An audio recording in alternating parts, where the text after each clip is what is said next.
This is the third video on the political history of the Mughals, and in the last video I talked about the Akbar and his son Jahangir. अब तक हमने देखा बाबर ने rule करा था 1526 से 1530 तक। फिर हमने हुमायूं को देखा था। हुमायूं ने रूल करा था 1530 से 1540 तक, और उसके बाद 1555 से 1556 तक, जो ये पीछ के 15 साल थे, उसमें सू डायनेस्टी ने रूल करा था। राइट। उसके बाद हमने अकबर को देखा। अकबर ने रूल करा था 1556 से 1605 तक, और फिर हमने अकबर के बेटे जहांगीर को देखा। जहांगीर ने रूल करा था 1605 से 1627 तक। Now in this video I am going to talk about the Shahjahan, जो रूल करेंगे 1627 से 1658 तक। शाहजहां का असली नाम होता है खुर्रम, प्रिंस खुर्रम। और फिर लास्ट में हम देखेंगे औरंगजेब के बारे में, और औरंगजेब की कुछ पॉलिसीज भी देखेंगे। औरंगजेब रूल करते हैं 1658 से 1707 तक। ठीक है, तो इस वीडियो में हम शाहजहां और औरंगजेब के बारे में बात करेंगे। सबसे पहले शाहजहां को देखते हैं, जिन्होंने 1627 से 1658 तक रूल करा था। अब इनके मोस्टली दो कैंपेन्स हुए थे, एक तो डेक्कन में जो सक्सेसफुल हुआ था, और एक हुआ था ये नॉर्थ वेस्ट फ्रंटियर में, जो एक ब्लंडर था इनके पार्ट पे। इन्होंने इस नॉर्थ वेस्ट फ्रंटियर पे काफी अटैक करे थे, क्योंकि ये कंदाहार और कुछ और इनके एंसेस्ट्रल लैंड से उसे रिकवर करना चाहते थे और मुगल एम्पायर में एनेक्स करना चाहते थे। तो 1639 से 1647 तक इन्होंने बहुत कोशिश करी थी कि इस नॉर्थ वेस्ट फ्रंटियर में ये कंदाहार और ये इनके जो बाकी एंसेस्ट्रल लैंड है उसे रिकवर कर ले, बट ये पूरा कैंपेन फेल रहा। इस दौरान, मतलब ये 10 साल भी नहीं हो गए, 8 साल में 5000 मुगल जो आर्मी थी उन्होंने अपने सैनिक खोए थे, 5000। बाद में इन्हें लगा कि हाँ, ये तो मेरी बेवकूफ़ी है और अब मुझे फाइट करनी छोड़ देनी चाहिए। तो जो ये नॉर्थ वेस्ट वाला फ्रंटियर का आइडिया था इनका, कंदाहार वाले रीजन को एनेक्स करना और बाकी अपने एंसेस्ट्रल लैंड को एनेक्स करना, वो इन्होंने छोड़ दिया था। अब आप सोच रहे होंगे कि एंसेस्ट्रल लैंड क्या है। एंसेस्ट्रल लैंड मतलब तैमूर वाला जो एम्पायर था पूरा, ठीक है, जो तैमूर ने बना रखा था, तैमूरिड एम्पायर। ठीक है, तो तैमूर, मैंने बताया था, तैमूर बाबर के फादर के साइड के एंसेस्टर थे, तो ये वाला एरिया वो पूरा एनेक्स करना चाहते थे, बट ये फेल रहा क्योंकि ये बार बार हारते गए। 5000 लाइव्स जा चुकी थी मुगल आर्मी की, ये काफी ज्यादा होती है। तो 1647 के बाद इन्होंने ये अपना आइडिया छोड़ दिया। ठीक है, तो एक तो ये हो गया, कौन सा, नॉर्थ वेस्ट फ्रंटियर वाला, जो फेल हो गया। फिर दूसरा इनका जो कैंपेन था वो डेक्कन में था, और डेक्कन में इनका कैंपेन सक्सेसफुल रहा, थोड़ा बहुत, इतना भी नहीं, बहुत ज्यादा इन्होंने पूरा ये नहीं करा था। ये औरंगजेब का वाला एरिया है, डेक्कन में इनका ये वाला थोड़ा पार्ट था। जब मैं आपको Vijayanagara empire of Bahmani kingdom वाली वीडियो पढ़ा रहा था, तब मैंने आपको बताया था जो बामनी किंगडम जो यहाँ डेक्कन में रूल कर रहा था, वो 5 किंगडम्स में बट किया था। ठीक है, बामनी किंगडम था पहले, बट उसके फिर 5 डिवीजन हो गए थे। ठीक है, उनमें से एक अहमदनगर था, बीजापुर था, गोलकोंडा भी था। ठीक है, तो शाहजहां ने यहाँ पे जो अहमदनगर था उससे हरा दिया था। ठीक है, याद होना चाहिए आपको, बीजापुर था और बेरार था, गोलकोंडा था, अहमदनगर था। ठीक है, तो 5 किंगडम्स थे यहाँ पे। तो अहमदनगर वाला जो किंगडम था, शाहजहां ने उसे हरा दिया था। और जब शाहजहां ने इसे हराया तो आसपास के जो यहाँ पे गोलकोंडा था, यहाँ पे कुतुब डायनेस्टी थी। ठीक है, तो गोलकोंडा ने देखा और बीजापुर ने देखा कि मुगल फोर्स तो काफी स्ट्रांग है, तो बीजापुर और गोलकोंडा ने एम्परर शाहजहां के साथ ट्रीटी साइन कर ली। ठीक है, तो ये इनका डेक्कन का कैंपेन था। और जो डेक्कन वाला एरिया था पूरा, इसमें से इन्होंने 4 टेरिटरीज निकाली थी, या फिर 4 प्रोविंसेस बनाए थे। ठीक है, इस पूरे डेक्कन वाले एरिया में से, यहाँ से, इस पूरे डेक्कन वाले एरिया से 4 पूरे इन्होंने प्रोविंसेस बनाई थी। कौन कौन सी? एक था खानदेश, एक बेरार, पहले भी था बेरार, बट वो फिर मैंने दिखाया था कि वो एनेक्स हो गया था, तो बेरार हट गया था, बट इन्होंने वापस बेरार को एस्टैब्लिशमेंट करा। तीसरा तेलंगाना, तेलंगाना जो आज का नाम है वो यहां से इन्होंने आया था। तेलंगाना इन्होंने स्टैब्लिश करा। और दौलताबाद ये भी पहले था। ठीक है, हमने देखा था कि मोहम्मद बिन तुगलक ने दौलताबाद नाम रखा था इस एरिया का। ठीक है, तो दौलताबाद पहले था, बट ये भी फिर इसमें आ गया था, तो दौलताबाद ये सब खत्म हो गया था। अब ये पूरी पूरी प्रोविंसेस बन गई थी, खंडेर, बेरार, तेलंगाना और दौलताबाद। ठीक है, बेरार, तेलंगाना, दौलताबाद, ये तो काफी नए नए नाम, पुराने पुराने नाम है, तो आपको याद होने जाने चाहिए।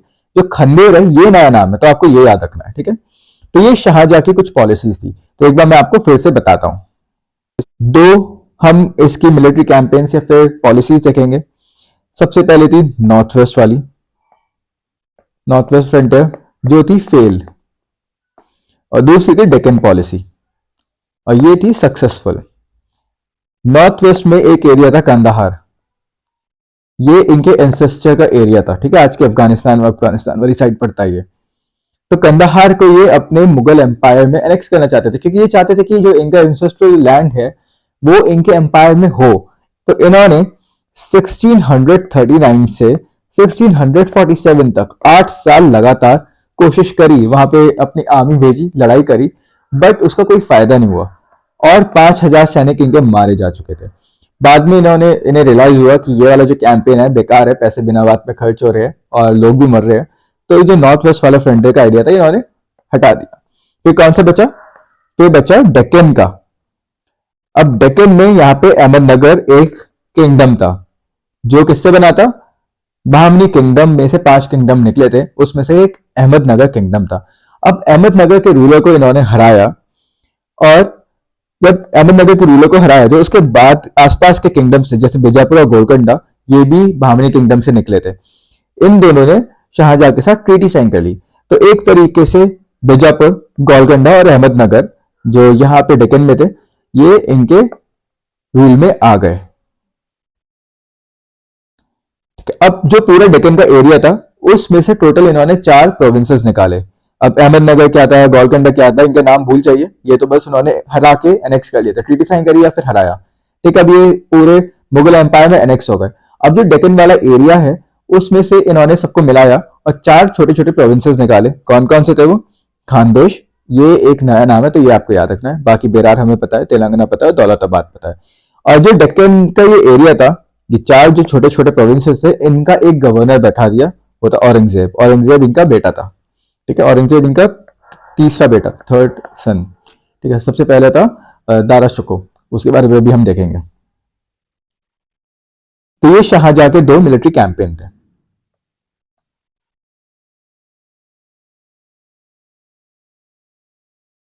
अब जैसे जैसे शाहजहां बूढ़े होते गए, ठीक है, और अब इनके बेटे चाहते थे कि वो एम्परर बने। ठीक है, तो उनके बीच में वॉर ऑफ सक्सेशन हो गया।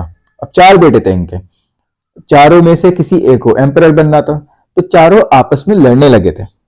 शाहजहां ने अपने सबसे बड़े बेटे दारा शिकोह, दारा शिकोह नाम है, ये आपको याद रखना है, औरंगजेब का बड़ा भाई था, दारा शिकोह को क्राउन प्रिंस बनाया था। मतलब दारा शिकोह को अपॉइंट नॉमिनेट करा था कि मेरे मरने के बाद दारा शिकोह एम्परर बनेगा।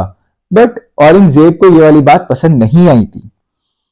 ठीक है, तो जो लास्ट टाइम चल रहा था शाहजहां का, इस रेल में इन्होंने बहुत ही ज्यादा ये वॉर ऑफ सक्सेशन देखी अपने चारों बेटों के बीच में। तो 4 बेटे थे, दारा शिकोह था, ठीक है, जो क्राउन प्रिंस था। दूसरे बेटे का नाम था शुजा, ये शुजा तो ये गवर्नर था बंगाल का। ठीक है, तो ये आपको नाम होना चाहिए, शुजा। तीसरा बेटा था औरंगजेब, ये डेक्कन का गवर्नर था। अभी हमने देखा था 4 प्रोविंसेस बनी थी डेक्कन में से, एक थी बेरार, दूसरी थी तेलंगाना, तीसरी थी दौलताबाद और चौथी थी खानदेश। इन चारों का गवर्नर जो भी डेक्कन में था वो था औरंगजेब। तो औरंगजेब के पास सबसे ज्यादा एरिया था। और फिर इनका सबसे छोटा बेटा था, उनका नाम था मुरद बख्श, ये मालवा और गुजरात वाले एरिया का बेटा था। ठीक है, तो 4 बेटे थे, चारों के बीच में वॉर ऑफ सक्सेशन चल रही है। और जो टॉप पे था वो था दारा शिकोह, मतलब शाहजहां ने दारा शिकोह को ही बोला था कि ये राजा बनेगा या फिर ये एम्परर, बादशाह बनेगा। बट क्या हुआ, औरंगजेब बहुत ज्यादा कट्टर था। ठीक है, बहुत ही ज्यादा बदतमीज टाइप और बहुत ही ज्यादा लोगों को मारने वाला। तो ये जीत गया इस वॉर में। मतलब औरंगजेब एकदम आगरा चला गया था। ठीक है, आगरा में कैपिटल बन गई थी बाद में, फाइनेंशियल कैपिटल मैंने आपको बताई थी आगरा थी।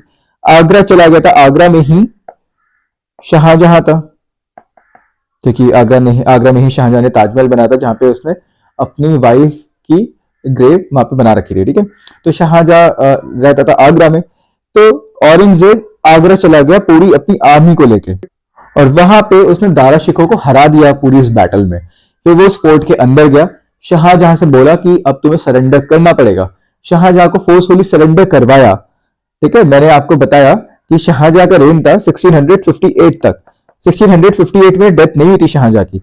1658 में औरंगजेब ने शाहजहां को फोर्सफुली सरेंडर करवाया था। डेथ तो 1666 में हुई थी। ठीक है, तो इन्हें फोर्सफुली सरेंडर करवा के इन्हें प्रिजन में डाल दिया। ऑल दो प्रिजन में शाहजहां का इल ट्रीटमेंट नहीं हुआ था। वहां पे शाहजहां की बेटी काफी ज्यादा अच्छे से ट्रीट करती थी अपने फादर को। जहानार नाम था, जहानहार, ये इनकी बेटी थी शाहजहां की। तो औरंगजेब ने शाहजहां को फोर्सफुली प्रिजनर बनाया, फोर्सफुली सरेंडर करवाया, फिर प्रिजनर बनाया, और एक फीमेल कंपार्टमेंट से वहां पे फीमेल अपार्टमेंट में इन्हें बिल्कुल डाल दिया। वहां पे इनकी बेटी जहानहार इनकी केयर करती थी। 8 साल तक वो रहे, और फिर 8 साल बाद इनकी डेथ हो जाती है, और इनकी ग्रेव को ताजमहल में इनकी वाइफ के पास वो दबा देते हैं। एक बार मैं फिर से बताता हूँ, शाहजहां को जो लास्ट वाला रेन था उसमें उन्होंने काफी वॉर ऑफ सक्सेशन देखी अपने बेटों के बीच में। 4 बेटे थे, एक दारा शिकोह जो क्राउन प्रिंस था, शुजा था वो बंगाल का गवर्नर था, औरंगजेब मैंने बताया डेक्कन का गवर्नर था, और मुराद बख्श सबसे छोटा बेटा था, ये मालवा और गुजरात वाले एरिया का गवर्नर था। औरंगजेब सबसे ज्यादा पावरफुल था, और औरंगजेब अपनी आर्मी को लेके आगरा चला गया, आगरा फोर्ट। आगरा फोर्ट गया, वहां पे उसने दारा शिकोह को हराया बैटल में, और फिर वो अंदर गया। अंदर शाहजहां था वहां पे पूरी कोर्ट में। शाहजहां को इन्होंने फोर्सफुली सरेंडर करवाया इसने, और फीमेल अपार्टमेंट जो आगरा फोर्ट में फीमेल अपार्टमेंट थे वो पूरा एरिया वहां पे कैदी बना दिया अपने बाप को ही। ऑल दो उसका जो बाप था शाहजहां को इल ट्रीटमेंट नहीं मिली थी। शाहजहां की बेटी जो थी उसने काफी अच्छा से ट्रीट करा था शाहजहां को। शाहजहां की बेटी का नाम था जहानार, जहानार। और फिर 8 साल बाद, मतलब 1666 के आसपास, शाहजहां की डेथ हो जाती है, और शाहजहां की बॉडी को अपनी इसकी वाइफ जो मुमताज महल थी, मुमताज के सामने डाल दिया जाता है, या फिर दबाया चला जाता है। तो ये था शाहजहां के बारे में। अब हम देखेंगे औरंगजेब के बारे में। Aurangzeb last important Mughal king था। औरंगजेब के बाद भी काफी लोगों ने रूल करा है, बहुत ही ज्यादा लोगों ने रूल करा है। ठीक है, 1857 तक, 1857 तक मुगल रूलर्स रहे हैं। बट 1707 के बाद मुगल एम्पायर का डिक्लाइन हो जाएगा। वो हम देखेंगे क्या क्या रीजन थे मुगल एम्पायर के डिक्लाइन होने के। तो जो लास्ट इंपॉर्टेंट रूलर है पूरे मुगल एम्पायर का वो है औरंगजेब, जिनका रूल हुआ 1658 से 1707 तक। अब मैं आपको ऑलरेडी बता चुका हूं कि ये बादशाह कैसे बने। बादशाह बनना था सबसे इनके बड़े भाई को, दारा शिकोह को। बट औरंगजेब अपनी आर्मी लेके आगरा पहुंच गया था चुपचाप, और वहां पे दारा शिकोह को उसने हराया चुपचाप अच्छे से, मतलब धोखा देके। और फिर अपने बाप से बोला कि अब तुम्हें नीचे उतरना, फोर्सफुली सरेंडर करवाया, अपने फादर को ही फीमेल अपार्टमेंट में डलवा दिया, और कैदी की तरह वो रहते थे। और 1666 में शाहजहां की डेथ हो जाती है। तो 1658 से अब औरंगजेब पूरा रूल संभाल रहे थे, 1608 से 1707 तक, जब इनकी डेथ हो जाती है। ये अपने आप को बोलते थे आलमगीर। आलमगीर का मतलब होता था वर्ल्ड कॉन्करर। और तो ये सबसे ज्यादा एबलेस्ट मुगल किंग थे, क्योंकि इनके ही रेन में इंडिया पूरा एक हो गया था। ठीक है, बस कुछ साउथ स्टेट्स नहीं थे, और कुछ यहाँ पे नॉर्थ ईस्ट स्टेट्स नहीं थे। तो साउथ का बहुत कम एरिया, मतलब साउथ में ये पहुंच गए थे। ये हम देखेंगे डेक्कन को भी इन्होंने क्रॉस कर दिया था। तो साउथ किंगडम्स थोड़े बहुत रह गए थे, और नॉर्थ ईस्ट वाला एरिया, नॉर्थ वेस्ट नहीं, नॉर्थ ईस्ट, असम, ये सब अरुणाचल प्रदेश वाला एरिया, इन दो एरिया के अलावा पूरा इंडिया नॉर्थ वेस्टर्न फ्रंटियर तक, इवन अफगानिस्तान तक, अफगानिस्तान का थोड़ा सा एरिया, सब इंडिया में आता था। तो इससे यही पता चल जाता है कि जो अब तक इनके एंसेस्टर्स नहीं कर पाए थे वो औरंगजेब ने कर दिया था। So he was a ableist Mughal king because under his reign he consolidated whole India into Mughal empire. बस साउथ में कुछ स्टेट्स रह गए थे, नॉर्थ ईस्ट में कुछ रह गए थे, ठीक है। पर एबलेस का मतलब ये नहीं है कि इनका करेक्टर अच्छा था। ये बहुत ही ज्यादा कट्टर मुस्लिम थे, बहुत ही ज्यादा कट्टर। हिंदूज को ये हर दिन मारते थे। आजकल ऐसे काफी कंट्रोवर्सी चल रही है, उसमें ये बोला जाता है कि नहीं, औरंगजेब ने तो काफी हिंदू टेम्पल्स बनवाए हैं, उसने कंस्ट्रक्ट नहीं करवाया, रिपेयर भी करवाया है, तोड़वाए नहीं। तो ये सब गलत है, ये सब अब पॉलिटिकल मैटर है, आपको इसमें नहीं देखना। जो रिसर्च हुई है उस रिसर्च के हिसाब से ये बहुत कट्टर मुसलमान थे और he was a very orthodox Muslim. ये हमेशा Hindus, not even Hindus, even Muslim से भी नफरत करता था। ये थे सुन्नी सेक्ट के। और जो शिया सेक्ट होता था, ये शिया सेक्ट के मुस्लिम से भी नफरत करते थे, हम देखेंगे इनकी रिलीजियस पॉलिसी में। तो he was ablest of the Mughal king, but he is not a good king, he is not a good administrator. Political matters में भी इन्होंने काफी ब्लंडर करा है, अभी हम वो आगे देखेंगे। इनके रेन के 10 साल मतलब 1658 से 1668 तक जो रेन रहा वो तो ठीक है। जो इन्होंने मिलिट्री कैंपेन करे वो सक्सेसफुल रहे। इन्होंने छोटी मोटी माइनर रिवोल्ट्स भी पूरी, मतलब जो माइनर रिवोल्ट्स हुई थी जाट्स से, दिल्ली के आसपास जाट्स आ गए थे, ठीक है, और मराठास भी राइज होने लगे थे। हम देखेंगे कि मराठास भी आने लगे थे, औरंगजेब के टाइम पे ही मराठास राइज होने लगे। तो जो शिवाजी थे वो इनके ही कंटेम्प्रेरी थे। मराठा के ऊपर हम अभी पढ़ेंगे बाद में जब मैं नई वीडियो बनाऊंगा। तो इनकी रेन के स्टार्टिंग के 10 साल उसमें तो इन्होंने काफी अच्छा मिलिट्री कैंपिंग करा। छोटे छोटे जो रिवोल्ट्स हुए थे वो हराया, जैसे जाट को हटाया, और सतकर्णी एक ट्राइब थी उन्हें भी हटाया इन्होंने। सिक्स को थोड़ा इन्होंने सप्रेस करा और मराठास को थोड़ा बहुत सप्रेस करने की कोशिश करी। बट इनके रेन के लास्ट पार्ट में जाट और सतनामीज या सिख और मराठा, ये चार दोनों बहुत ही ज्यादा रिवोल्ट करने लगे थे। अब वो माइनर रिवोल्ट्स नहीं रहे थे, वो बहुत ज्यादा मेजर रिवोल्ट्स हो गए थे। वो रिवोल्ट्स मेनली इनकी रिलीजियस पॉलिसी की वजह से थे। मैंने आपको बताया कि ये बहुत कट्टर मुसलमान थे और इन्हें बस अपना ही रीजन दिखता था। ये पूरे इंडिया को एक इस्लामिक स्टेट बनाना चाहते थे। अगर हम अकबर से कंपेयर करें, अकबर सारे रिलीजन को एक लेके चलता था। अकबर ने कभी ये नहीं सोचा था कि वो इंडिया को एक इस्लामिक स्टेट बनाएगा। अकबर उसे सेक्युलर स्टेट बनाना चाहता था कि हिंदू, मुस्लिम, क्रिश्चियनिटी, ज़ोरास्ट्रियन, पारसी और जैन, बुद्ध सब साथ में रहे। बट औरंगजेब के साथ ऐसा नहीं था। औरंगजेब सिर्फ एक ही रिलीजन चाहता था, वो था मुस्लिम, और मुस्लिम में भी सुन्नी मुस्लिम, नॉट शिया मुस्लिम। इनका रेन था 1658 से 1707 तक। इन्होंने टाइटल लिया था आलमगीर। आलमगीर का मतलब होता है वर्ल्ड कॉन्करर। वैसे तो ये एबलेस मुगल किंग थे बिकॉज इनके रेन में पूरा इंडिया कंसोलिडेट हो गया था। कंसोलिडेट का मतलब पूरा एक हो गया था, इन्होंने सारा एरिया नेक्स्ट कर लिया था। बट क्या नहीं करा था, साउथ के कुछ स्टेट्स और नॉर्थ ईस्ट वाला एरिया, उसके अलावा पूरा इंडिया इनके रूल में था। अभी हम आगे मैप पे देखेंगे। इनके स्टार्टिंग के जो करियर था 10 साल, उसके मिलिट्री जो कैंपेन थे वो सक्सेसफुल रहे, ठीक है, देवर सक्सेस, क्योंकि उसमें छोटी छोटी रिवोल्ट हुई थी, माइनर रिवोल्ट थी, वो इन्होंने सप्रेस कर ली थी।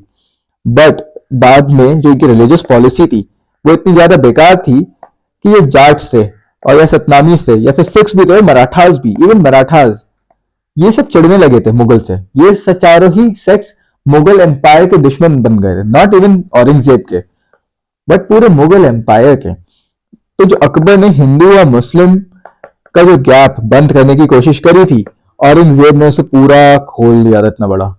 अब हम औरंगजेब की पॉलिसीज के ऊपर फोकस करेंगे। इनकी मेनली दो पॉलिसीज है जो दोनों ही ब्लंडर थी, ठीक है। एक थी इनकी डेक्कन पॉलिसी और दूसरी थी इनकी रिलीजियस पॉलिसी। इन दोनों की ही वजह से हम ये कह सकते हैं कि मुगल एम्पायर का डिक्लाइन होना स्टार्ट हो गया था। ऑल्दो इनके रेन में पूरा इंडिया कंसोलिडेट हो गया था, जबरदस्ती इन्होंने वॉर की वजह से पूरे इंडिया को कंसोलिडेट कर दिया था। बट इनके ही डेथ के बाद हम देखेंगे पूरा मुगल एम्पायर बर्बाद हो गया। और मेन रीजन हम बोल सकते हैं कि इनकी डेक्कन पॉलिसी थी और दूसरा रीजन था इनकी रिलीजियस पॉलिसी। तो सबसे पहले हम डेक्कन पॉलिसी को देखेंगे। अब जो डेक्कन पॉलिसी थी मुगल एम्पायर की, वो बहुत पहले स्टार्ट हो चुकी थी, ठीक है। वो सिर्फ औरंगजेब के टाइम पे स्टार्ट नहीं हुई थी, it started a way back, ठीक है। तो Deccan policy of Mughal empire was started during the reign of Akbar. हम जब अकबर पढ़ रहे थे हमने देखा था कि अकबर का जो रेन था वो गुजरात से बंगाल तक था, और ये भी थोड़ा था, ये सफाविद एम्पायर बाद में बनाया, बट ये अकबर के रेन में था।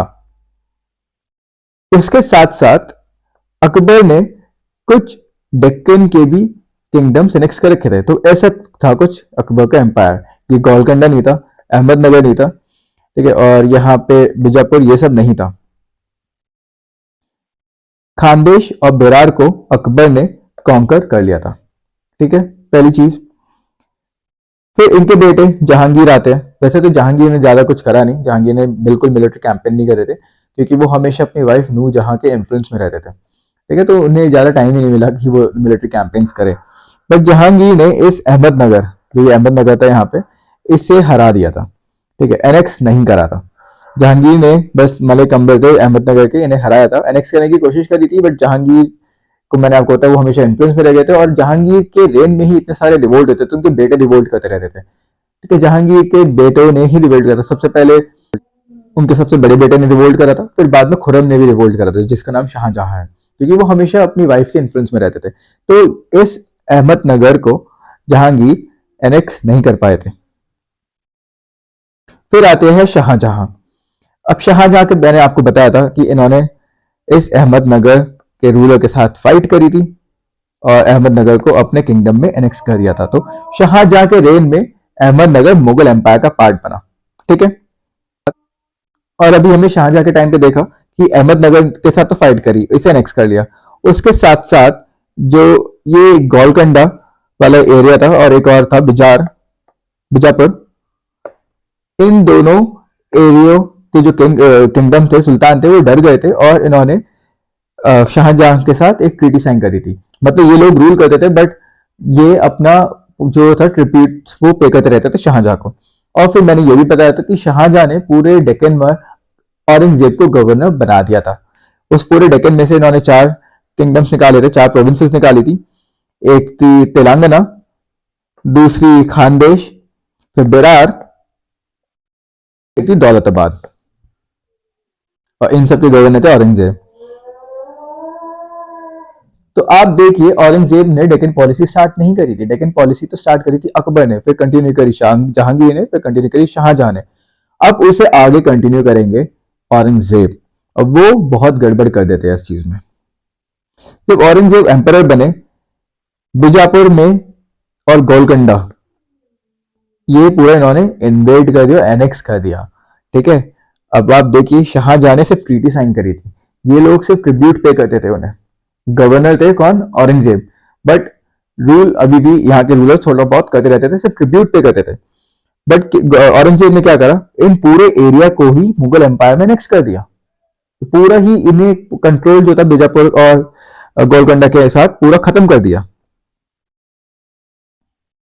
और ये इन्होंने इसलिए करा क्योंकि इस वाले एरिया में मराठास का राइज होने लगा था। तो ये सोचते थे कि अगर ये वाला एरिया एनेक्स कर लेंगे तो यहां से मराठा के डायरेक्ट कन्फ्रंट कर लेंगे, ठीक है, इस साइड से जाके ऐसे नीचे से ऊपर जाके मराठा वाले एरिया को कन्फ्रंट कर लेंगे। इसी की वजह से इन्होंने बीजापुर और गोलकोंडा को पूरे एनेक्स कर लिया था। तो ये इनके पार्ट पे सबसे बड़ा ब्लंडर हुआ। अब क्या हुआ जब इन्होंने एनेक्स करा, अब यहाँ पे मराठास थे, ठीक है, अब इनके बीच में कोई बाउंड्री नहीं बची।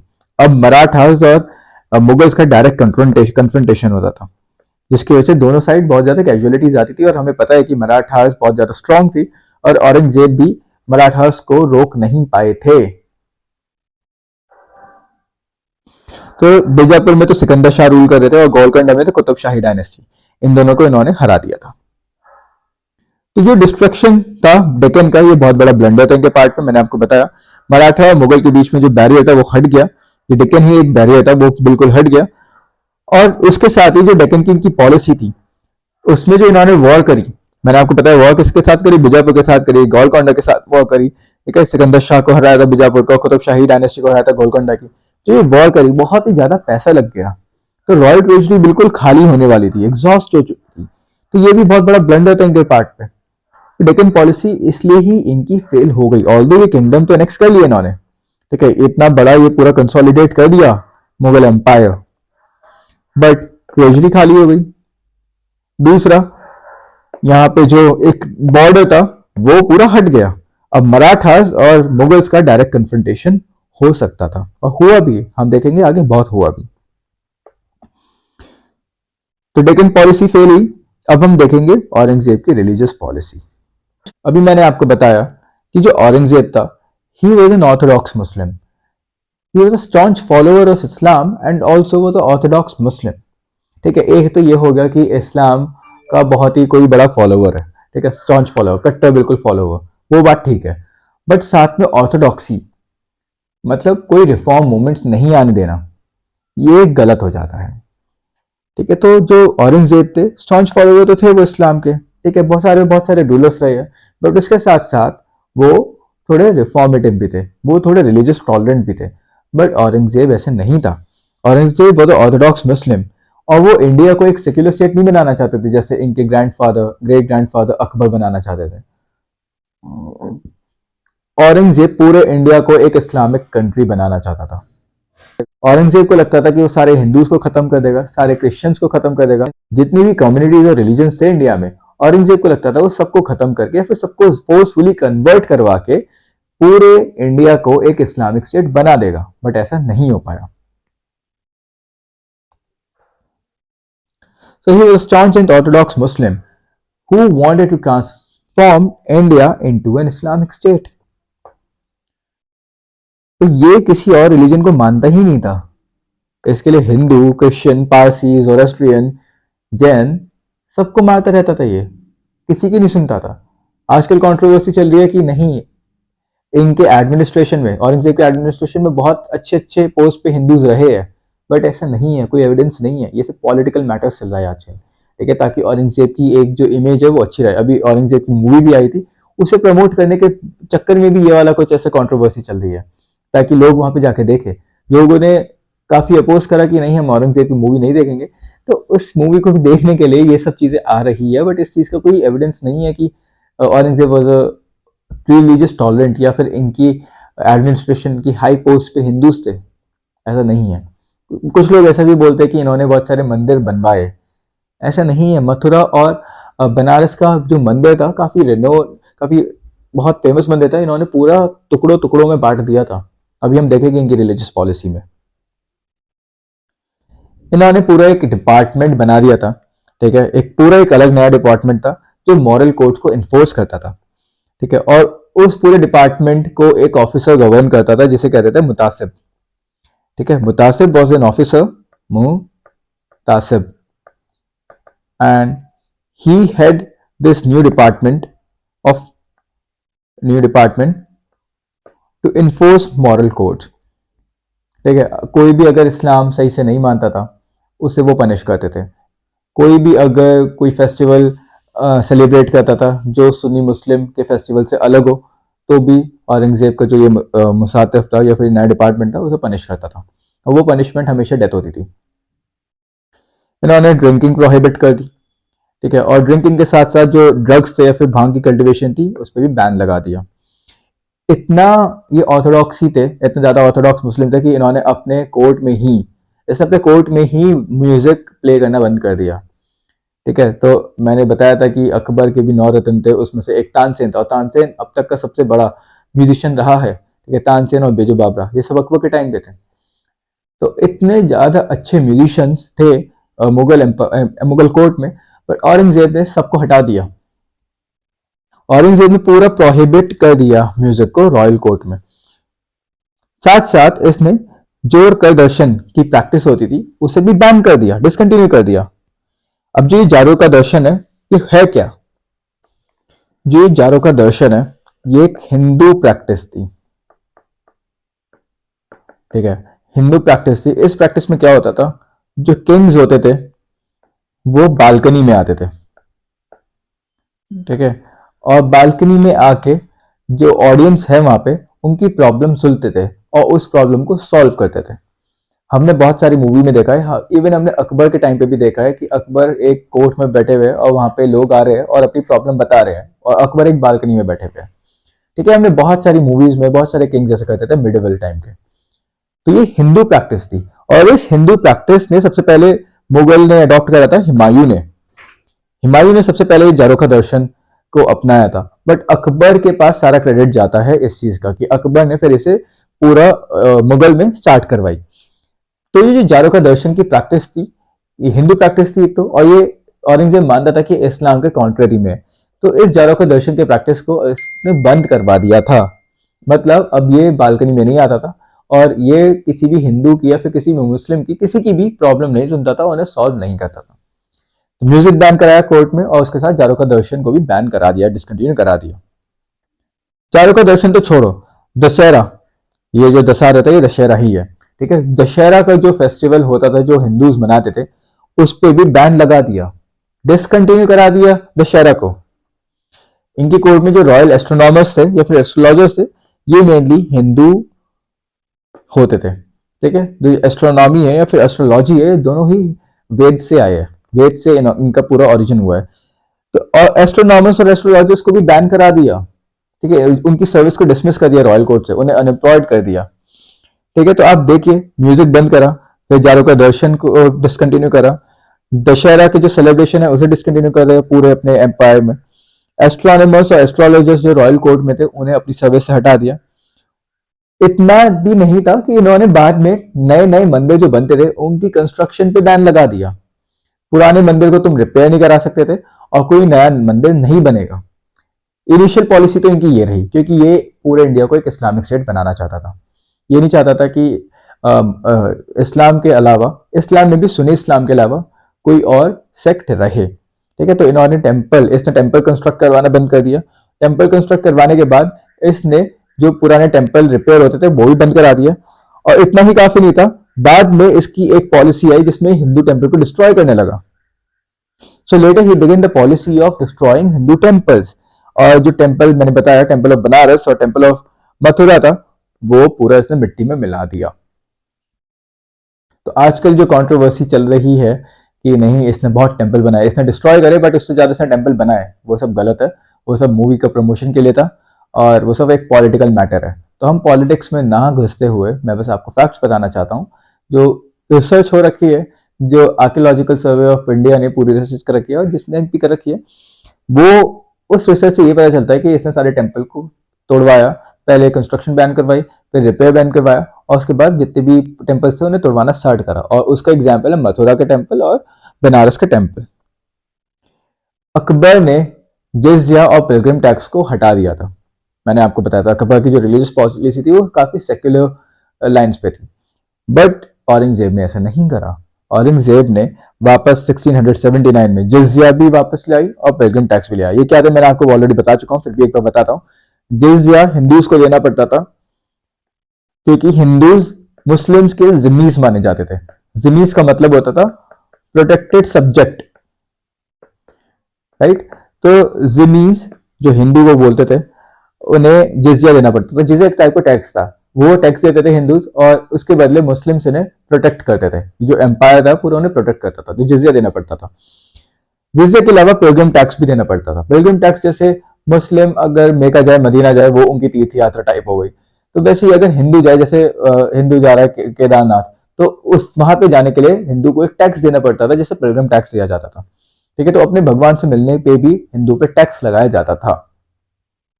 तो जिजिया और पिलग्रिम टैक्स औरंगजेब ने वापस री इम्पोज कर दिया था, जो अकबर ने हटाया था। हिंदूज के अलावा सेक्स के भी काफी अगेंस्ट थे। हम देखेंगे कि नाइन्थ सिख गुरु, ठीक है, Tegh Bahadur, Guru Tegh Bahadur, he was a very famous and very religious guru of Sikhs. Guru Tegh Bahadur, he was ninth गुरु, और इनका असैसिनेशन करा दिया था औरंगजेब ने।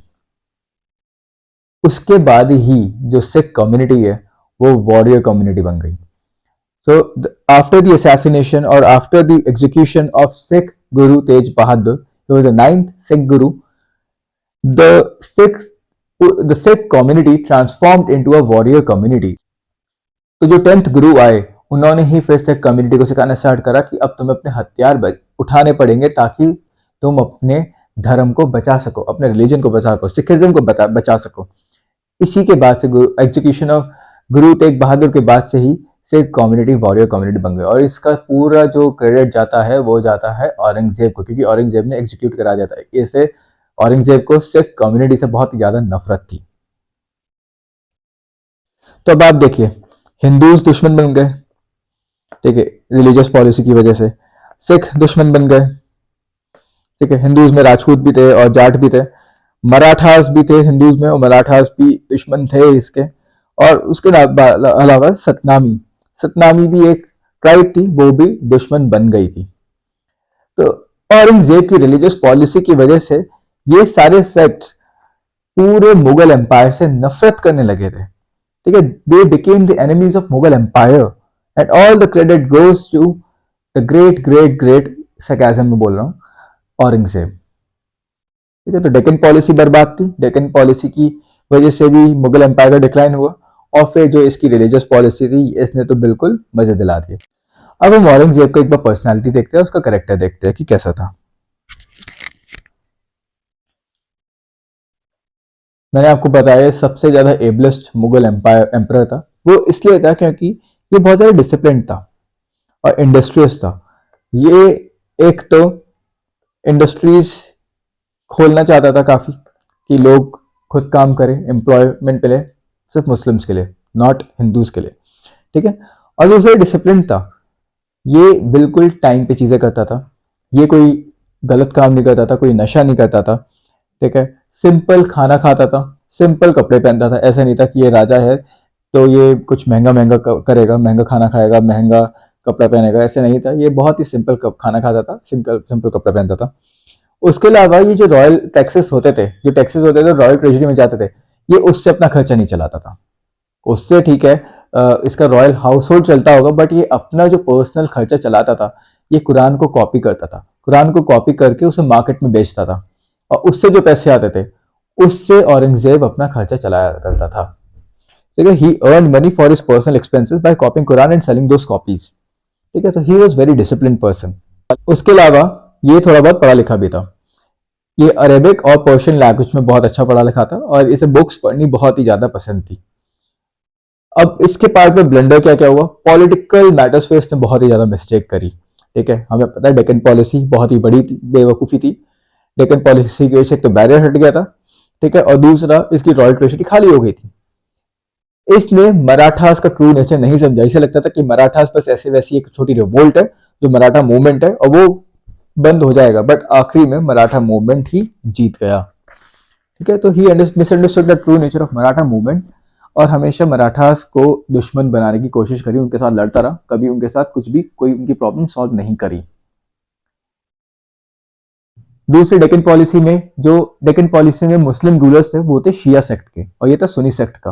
तो एक रीजन डेक्कन पे अटैक करने का ये भी था कि वहां पे शिया सेक्ट रूल कर रहे थे, और ये था सुन्नी सेक्ट, और ये शिया सेक्ट से बहुत नफरत करता था, ठीक है। तो इसलिए भी इसने शिया सेक्ट के अगेंस्ट बहुत ही ज्यादा बदतमीजी करी थी। हम रिलीजन पॉलिसी में इसने ये भी करा था, जो मुहर्रम एक फेस्टिवल होता है, वो शिया मुस्लिम्स का होता है, उस पे भी बैन लगा दिया था। हिंदूज पे इसने दशहरा पे बैन लगाया था, और मुस्लिम फेस्टिवल पे, शिया मुस्लिम फेस्टिवल पे इसने मुहर्रम पे बैन लगा दिया था, ठीक है। तो शिया मुस्लिम से इसे बहुत नफरत थी, तो ये भी काफी गलत रही इसके पार्ट पे। तो ये थी औरंगजेब की पर्सनैलिटी। अब हम देखेंगे कि मुगल्स का डाउनफॉल क्यों हुआ, मुगल्स कैसे डिक्लाइन होते गए, ठीक है। तो अब तक हमने 6 मुगल एम्पायर के बारे में पढ़ लिया, ठीक है। और अब हम बस ये लास्ट टॉपिक है कि मुगल एम्पायर का डिक्लाइन क्या हुआ। तो वैसे तो पूरे टॉपिक को हम political, social and economic matters या इकोनॉमिक रीजन इन पे डिवाइड कर सकते हैं। ये पूरी ग्रेवी होती है, ठीक है। अगर आपको किसी भी चीज के रीजन देने हैं कि किस एम्पायर का डिक्लाइन क्यों हुआ, इसका राइज क्यों हुआ, तो आपको बस 3 चीजें याद रखनी है। हमेशा कोई ना कोई पॉलिटिकल मैटर्स होते हैं, पॉलिटिकल रीजन होते हैं, या फिर सोशल रीजन होते हैं, और या फिर कोई इकोनॉमिक रीजन होते हैं। बट मैं उन्हें ऐसे मेंशन करता तो वो काफी लंबा हो जाता और फिर ज्यादा टाइम भी लगता, तो मैंने पूरा कंबाइन कर दिया, ठीक है। मैं आपको बताता रहूंगा कि कौन सा पॉलिटिकल है, कौन सा सोशल है, कौन सा इकोनॉमिक है। बट अगर आपको मेंस में आंसर लिखना है तो आप ऐसे लिखोगे, सबसे पहले पॉलिटिकल डालोगे, हेडिंग पॉलिटिकल रीजन, फिर उसके 2-3 पॉइंट, फिर सोशल रीजन, फिर उसके 2 पॉइंट, इकोनॉमिक रीजन, फिर उसके 2-3 पॉइंट, ठीक है। तो ऐसे आप कैटेगराइज करोगे। तो सबसे पहले अगर हम पॉलिटिकल रीजन देखें, पॉलिटिकल रीजन तो एक तो डेक्कन पॉलिसी थी, ठीक है। डेक्कन पॉलिसी पे इसने अटैक करा और इसने काफी दुश्मन बनाए, तो पॉलिटिकल रीजन में ये आ गया, ठीक है। पॉलिटिकल रीजन में एक ये भी आ गया, जो इसके सक्सेसर्स थे, औरंगजेब के सक्सेसर्स थे, वो काफी वीक थे, ठीक है। और उन सक्सेसर्स ने आर्मी की वैल्यू भी बहुत कम कर दी थी, डिमोरलाइजेशन ऑफ आर्मी हो गई थी। मतलब आर्मी को कोई रिस्पेक्ट नहीं मिलती थी, जो सैनिक थे उन्हें ज्यादा अच्छी सैलरी नहीं मिलती थी, उनके पास खाने तक के पैसे नहीं होते थे। तो ये भी एक रीजन था। ये दोनों पॉलिटिकल मैटर्स में आ गए, राइट। अगर हम इकोनॉमिक मैटर्स में देखें तो हमें पता था कि ये कंटिन्यूस वॉर में रहते थे, मुगल सारे मुगल कंटिन्यूस वॉर में रहते थे। जो इनकी डेक्कन पॉलिसी थी औरंगजेब की, उसमें तो पूरा मुगल ट्रेजरी खाली हो गई थी। तो फाइनेंशियल डिफिकल्टीज आ गई थी कंटिन्यूस वॉर में रहने की वजह से। तो ये इकोनॉमिक रीजन बन गया, ठीक है। इन्होंने सी पावर को नेग्लेक्ट करा और जिसकी वजह से यूरोपियन पावर्स इंडिया में आ गई। यूरोपियन पावर्स इंडिया में स्ट्रांग होती रही क्योंकि हमें पता है कि ब्रिटिश ईस्ट इंडिया कंपनी वो अपनी सी पावर की वजह से बहुत ज्यादा मानी जाती थी, ठीक है। सी में ब्रिटिश ईस्ट इंडिया कंपनी की पावर सबसे ज्यादा थी। तो इन्होंने अपनी सी पावर को नेग्लेक्ट करा और उसकी वजह से यूरोपियन पावर्स भी इंडिया पे अटैक करने लगी और उसके बाद से भी मुगल एम्पायर डिक्लाइन होने लगा। तो ये भी पॉलिटिकल मैटर में आ जाएगा।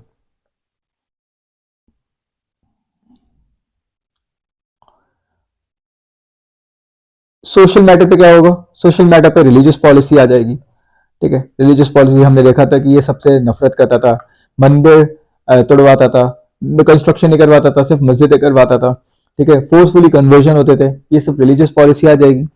और लास्ट में इन्वेजन ऑफ नादिर और अहमद शाह अब्दाली हम देखेंगे।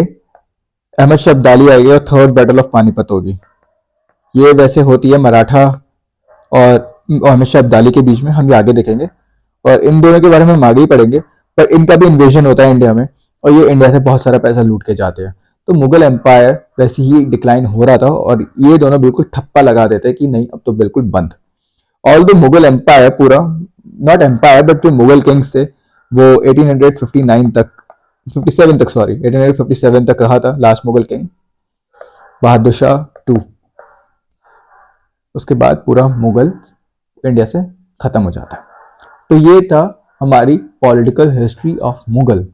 जो इसके बाद के सक्सेसर्स है वो मैं मॉडर्न हिस्ट्री में पढ़ाने की कोशिश करूंगा, या फिर मैं जब मराठास पढ़ाऊंगा उसमें थोड़ा बहुत बीच बीच में देता रहूंगा, वो इतना इंपॉर्टेंट नहीं है। उसके हमें थोड़ा बहुत नाम याद रखना है, वो मैं आपको बता दूंगा जब हम वो टॉपिक पढ़ेंगे मॉडर्न हिस्ट्री में। बट मिडिवल हिस्ट्री होती है 1707 तक। 1707 के बाद मॉडर्न हिस्ट्री स्टार्ट हो जाएगी, ठीक है। तो औरंगजेब की जैसी डेथ होती है उसके बाद मॉडर्न हिस्ट्री स्टार्ट हो जाती है।